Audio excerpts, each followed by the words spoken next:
ዶክተር ፍጹም አሰፋ የፕላን ሚኒስትር፣ ክቡር ዶክተር በከርሻሌ ስታቲስቲክስ ሰርቪስ ዋና ስራ አስፈጻሚ፣ ክቡራን ሚኒስትሮች፣ የዲፕሎማቲክ ኮሚኒቲ አባላት፣ በዚህ የተገኛችሁ እንግዶች በሙሉ እንኳን በሰላም መጣችሁ፣ እንኳን ደስ ያላችሁ፣ እንኳን እንዲህ ላለው ቀን በጋራ አደረሰን ለማለት እወዳለሁ። ኢትዮጵያውያን ይህንን ቀን አቅለን አንመለከትም። በዚህ መንገድ ዳታን የመሰብሰብ ከዳታ በሚገኙ ኢንፎርሜሽኖች ለውሳኔ ብቻ ሳይሆን ልካችን ያለንን ለማወቅ ለመገልገል የበቃ ነው በብዙ ሙያተኞች ድካም፣ ጥረት፣ ልፋት ስለሆነ እነዚህን ሙያተኞች ለዚህ ቀን ስላበቁን አስቀድሜ ማመስገን እፈልጋለሁ። ለምንድነው የዳታ ጉዳይ ይሁነን ብለን አስበን ተቋም ፈጥረን በዚህ መንገድ የምንነጋገርበት የሚል ጥያቄ የአንድ ጤነኛ ሰው አእምሮ ቢያነሳ ተገቢ ይሆናል። ዳታን እንደ ወርቅ እንደ ሀብት ከስር ከመሰረቱ አይተን ስለዚያ ጉዳይ ገዶን መክረን ዘክረን አውቀን ለመምራት የምንገለገልበት ዋናው ምክንያት ራዕያችን ጠንካራ ሀገረ መንግስት መገንባት ነው። ጠንካራ ሀገረ መንግስት ለመገንባት ከሚያስፈልጉ ቁልፍ ጉዳዮች ውስጥ አንዱ ሉዓላዊነት ነው። ሉዓላዊነት ሲባል የኢትዮጵያን ድንበር መከላከል፣ ፊዚካል አቅሞቻችንን መከላከል ብቻ ሳይሆን የዳታ ሉዓላዊነት፣ የምግብ ሉዓላዊነት፣ የፖሊሲ ሉዓላዊነት፣ ሌሎችም ዘርፎች የሚጠቀሱ ሉዓላዊነቶች አሉ። ለምሳሌ የፖሊሲ ሉዓላዊነትን ለማረጋገጥ ዳታ ሸምቶ ወይም ዳታ ተውሶ የፖሊሲ ሉዓላዊነትን ማረጋገጥ አይቻልም። ለማንኛውም ፖሊሲ ዋነኛው ግብዓት ዳታ ስለሆነ ስላለ ብቻ ሸምተን ወይም ስላገኘን ብቻ ተውሰን ፖሊሲን ብንቀርጽ ያ ፖሊሲ በተሟላ መንገድ የኛን መሻት፣ የኛን ፍላጎት፣ የኛን ትልም ሊያሳካ የሚችል ነው ብሎ መውሰድ ያስቸግራል። ስለዚህም የራስን ዳታ በተለያየ ዳታ ሶርስ ማሰባሰብ፣ ማከማቸት፣ አናላይዝ ማድረግ መቻል ለፖሊሲ ሉዓላዊነት እንደ ትልቅ ግብዓት ይወሰዳል። ለምሳሌ አንድ ሰው በኪሱ የያዘውን የገንዘብ ልክ ቁጥሩን ባያቅ 10 ብር ወይም 1000 ብር እንዳለው ቁጥሩን በትክክል ባያቅ እና ወደ ምግብ ቤት ቢሄድ ቀጥሎ ለሚያደርገው ውሳኔ ይህ መረጃ በጣም ወሳኝ ነው።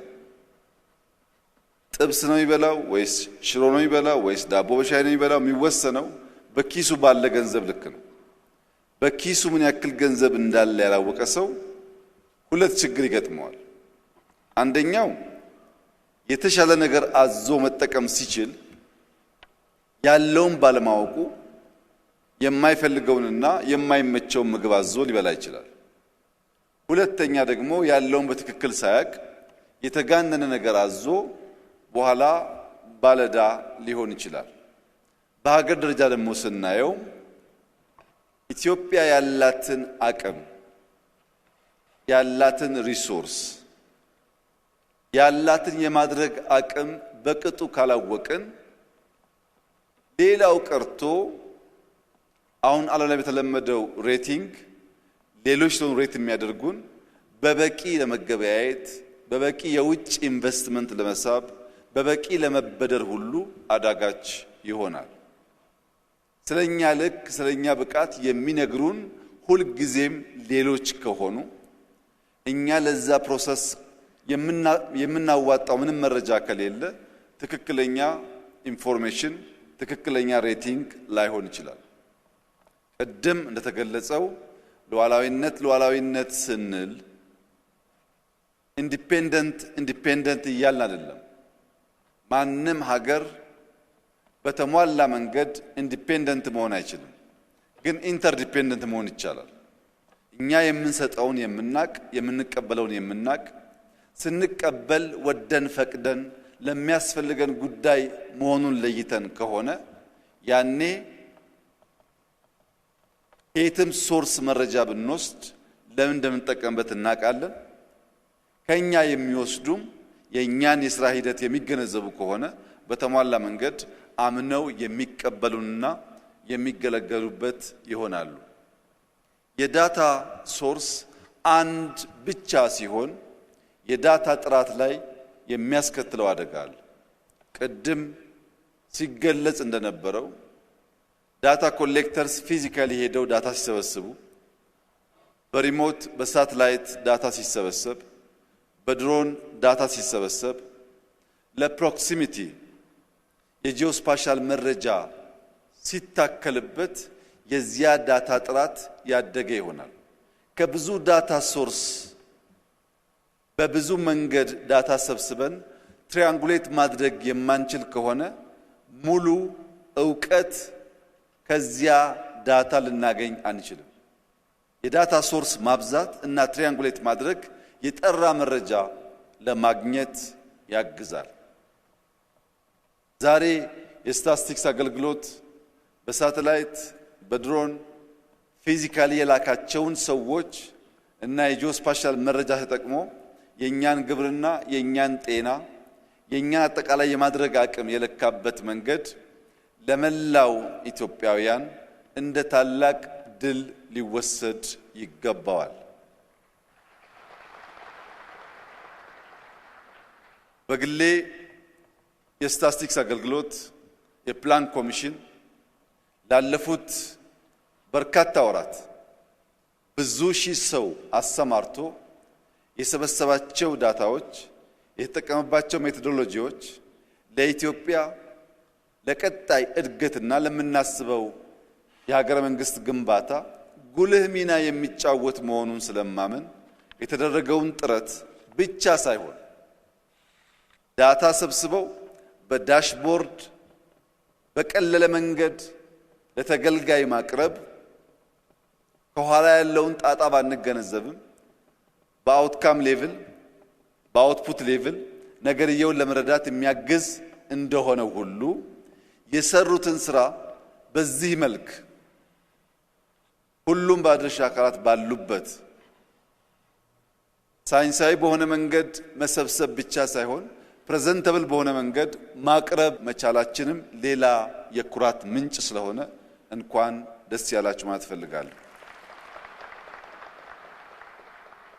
ምን ያህላችሁ የተዘጋጀውን ኤግዚቢሽን እንዳያችሁ አላቅም። እዛ 30-40 ደቂቃ ስታሳልፉ ለምን ኩራት እንደሚሰማኝ እናንተም ያን መንፈስ እንደምትጋሩ ምንም ጥርጥር የለው። አስደናቂ ስራ በጥቂት አገራት ብቻ የምናየውን የመረጃ አሰባሰብ፣ የመረጃ ትንተናና የመረጃ አቀራረብ ዘዬ በሀገራችን በእኛው ልጆች ማየት መቻላችን ታላቅ ደስታ ስለሆነ በዚህ ስራ የተሳተፋችሁ ሁሉ እንኳን ደስ ያላችሁ ለማለት እወዳለሁ።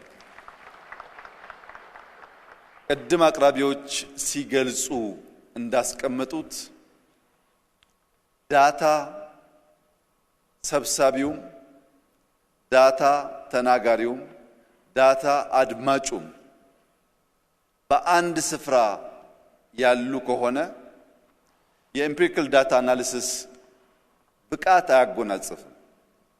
በኮግኒቲቭ ደረጃ ስለዚያ ጉዳይ መረጃ ሊኖረን ይችላል። ነገር ግን የኤምፒሪካል ዳታ አናሊሲስ ብቃት የሚሰጠን ዳታ ሰብሳቢዎች ለነገሩ ቀረብ ሲሉ ነው። ምን ማለት ነው?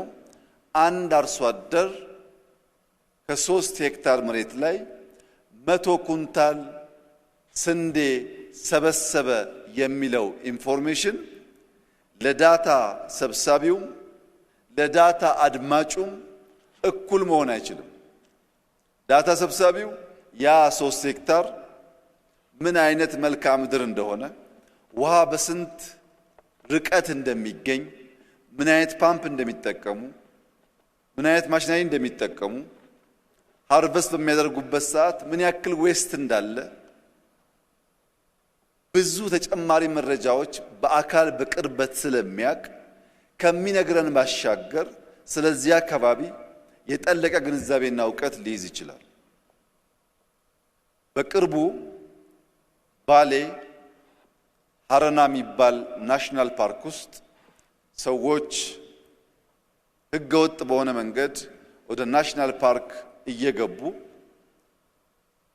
ናሽናል ፓርኩ እየተጎዳ ስለነበር ለሰዎቹ የኑሮ ማስኬጃ ቦታ ተመቻችቶላቸው ከዚያ ናሽናል ፓርክ እንዲወጡ ሲደረግ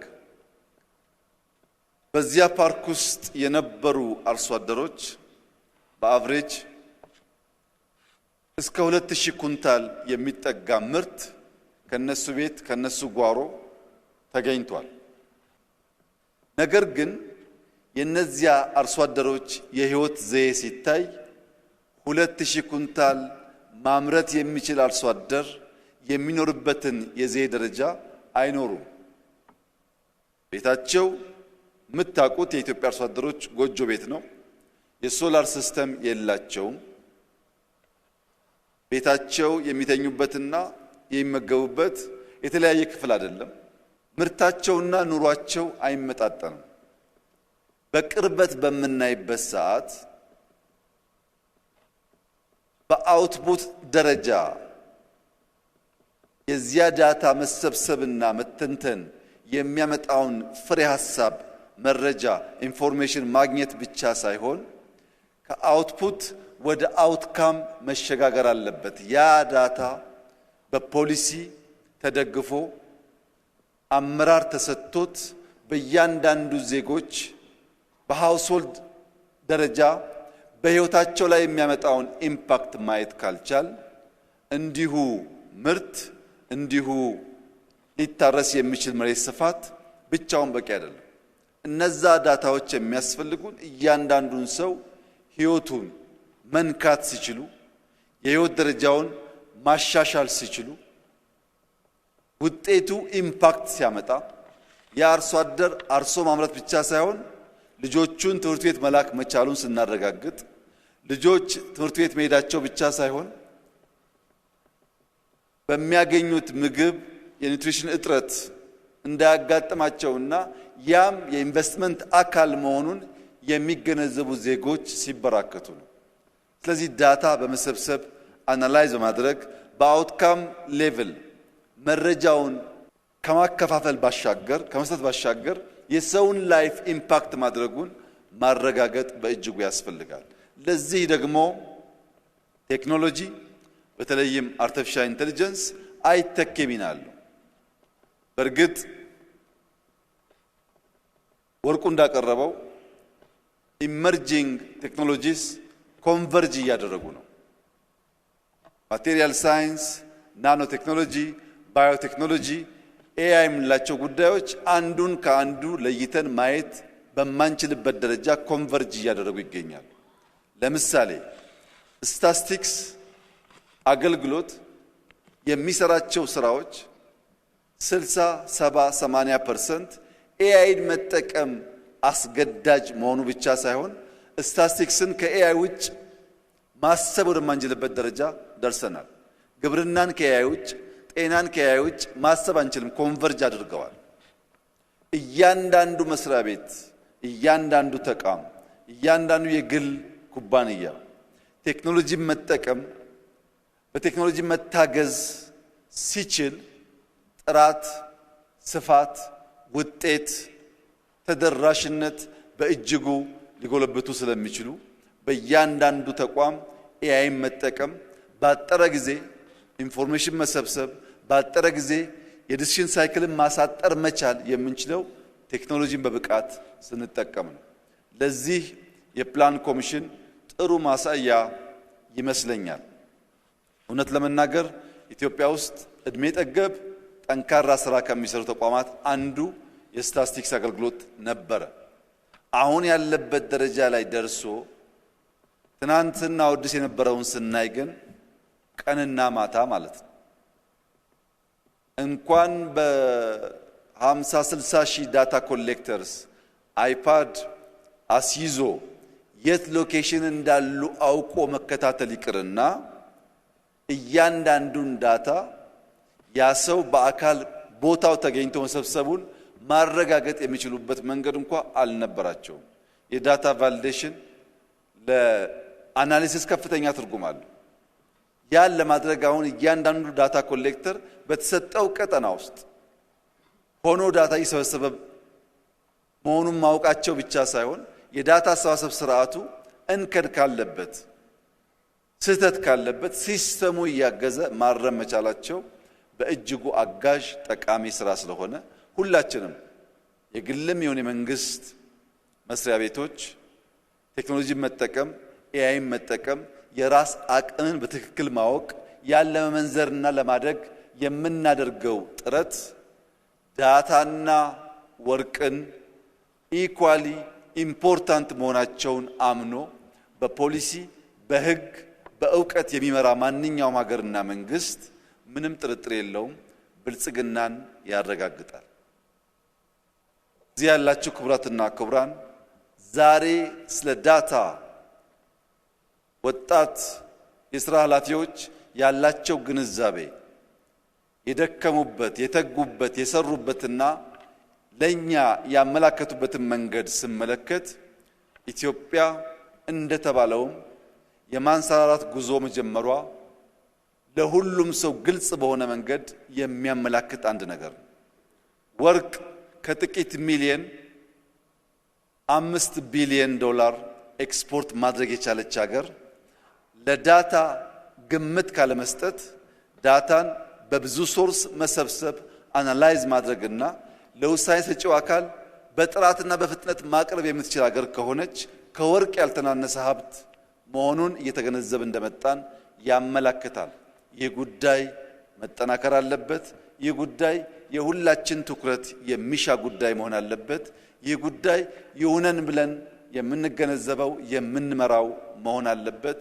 ያ መሆን ከቻለ እያንዳንዱ ህግ እያንዳንዱ ፖሊሲ እያንዳንዱ የሥራ መዘርዝር በዳታና በእውቀት ላይ ተንተርሰን ስለምንሰራ እድገታችን ለማቀላጠፍ የዜጎቻችን ህይወት ለመንካት ኢትዮጵያ የሚገባትን ልክ ለማረጋገጥ በእጅጉ የሚያግዝ እንደሚሆን ምንም ጥርጥር የለውም።